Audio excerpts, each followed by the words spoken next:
నమస్తే. వీటీవీ ప్రైమ్కి స్వాగతం. తెలుగుదేశం పార్టీలో కొత్త వాళ్లతో వస్తున్నటువంటి వ్యవహారాలని చంద్రబాబు నాయుడు గారు చాలా సీరియస్ గా తీసుకుంటారు, ఏదో జరిగిపోతుందని చెప్పని ఎక్స్పెక్ట్ చేశారు. ఆయన దుబాయ్ నుంచి రాగానే ఎమ్మెల్యే కొలికిపూడి, ఎంపీ కేసినేని చిన్ని విభేదాల మీద ఏం చేస్తారా అని అంత ఆసక్తిగా ఎదురు చూశారు. ఎందుకంటే అక్కడి నుంచే ఎగ్జిక్యూటివ్ కమిటీకి ఆయన కొన్ని డైరెక్షన్స్ ఇచ్చారు. అసలు వాళ్ళతో మాట్లాడొద్దు, పార్టీ ఆఫీస్ కూడా రానివద్దని. అంటే అమ్మో ఇంత సీరియస్ గా ఉన్నారు, ఏదో జరుగుతుంది. అయితే ఈయన ఎంపీ కేసినేని చిన్నిని సపోర్ట్ చేస్తారా, కొలికిపూడిని సపోర్ట్ చేస్తారా, అసలు ఏం జరుగుతుంది, ఈసారి కొలికిపూడికి సస్పెన్షన్ తప్పదా అని ఇలా రకరకాల స్పెక్యులేషన్స్ అన్ని కూడా వచ్చాయి. అయితే ఆయన ఎప్పట్లాగే మళ్ళీ ఇది ఇప్పుడు గతంలో కూడా వీళ్ళకి చాలా సార్లు వార్నింగ్ ఇచ్చినా కూడా వాళ్ళ వ్యవహార శైలి ఏమీ మారలేదు.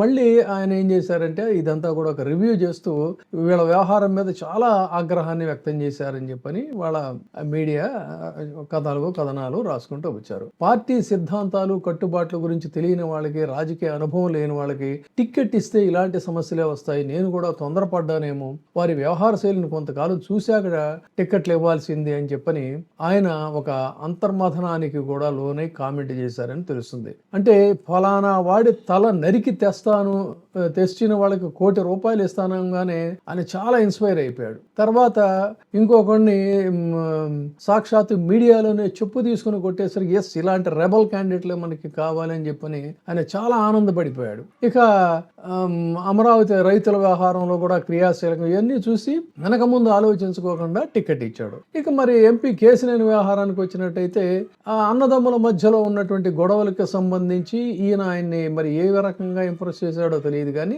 చిన్నీకి కూడా వెనక ముందు అనుభవం లేకపోయినప్పటికీ కూడా వాళ్ళ అన్నయ్య లబోదిబో అని చెప్పని మొత్తుకుంటున్నా కూడా తనతో కూడా బాగున్నట్టు వ్యవహరిస్తూనే టికెట్ ఇచ్చాడు. మరి ఇది ఏంటి, ఇందులో సీక్రెట్ ఏంటి అనేది చంద్రబాబు నాయుడు గారికే తెలియాలి. అయితే ఈ కొత్త వాళ్ళు అనేటువంటిది కేవలం వీళ్ళిద్దరికే పరిమితం అంటే కాదు, రాష్ట్ర వ్యాప్తంగా అనేక మంది కొత్త వాళ్ళ వ్యవహార శైలి ఆయనకి నచ్చటం లేదు. దానికి సంబంధించినటువంటి ఫీడ్బ్యాక్ కూడా ఆయనకి ఎప్పటికప్పుడు వస్తుంది. కానీ ఏమీ చేయలేని పరిస్థితి. కొన్ని చోట్ల పేకాట రాయిళ్లు తయారయ్యారు, కొన్ని చోట్ల ఏమో మైనింగ్ దందాలు, కొన్ని చోట్ల ఇసుక దందాలు, కొన్ని చోట్ల మద్యం దందాలు. సాక్షాత్తు మద్యం గురించి ఆయనే వార్నింగ్లు కూడా ఇచ్చినటువంటి ఇది కూడా ఇదే సమావేశంలో జరిగింది. కాబట్టి ఎవరిని బతిమలాడాల్సిన పని లేదు, వాళ్ళు గనక తీరు మార్చుకోకపోతే ఉపేక్షించను అని చెప్పని అన్నారు.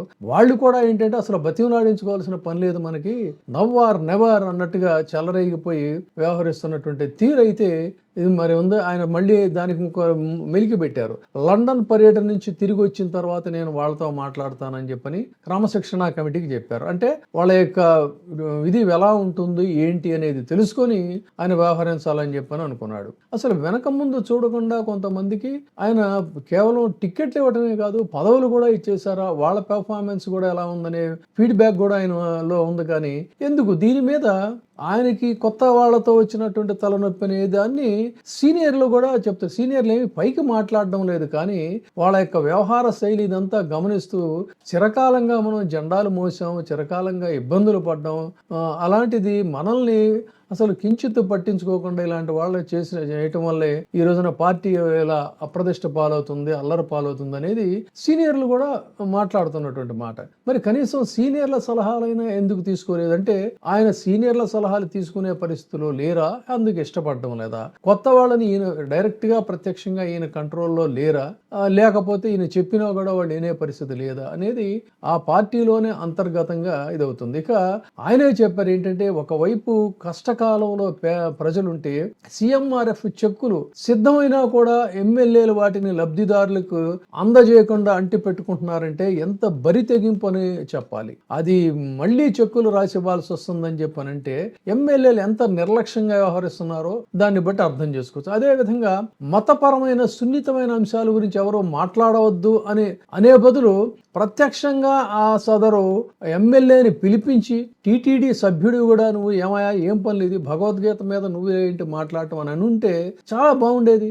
బయట ప్రజలు భక్తులు అందరూ కూడా అప్రిషియేట్ చేసేవాడు. దాన్ని నర్మగర్భంగా చెప్పాల్సినటువంటి అవసరం ఏంటి? అతను అంత బహిరంగంగా తెగబడి భగవద్గీత గురించి అనుచితంగా సాక్షాత్ ఒక ఎమ్మెల్యే టీటీడీ మెంబర్ మాట్లాడితే అతన్ని పిలిచి మందలించాల్సినటువంటి బాధ్యత చంద్రబాబు నాయుడు గారికి లేదా అని కూడా ఆయన ఒకసారి ఆలోచించుకుంటే బాగుంటుంది.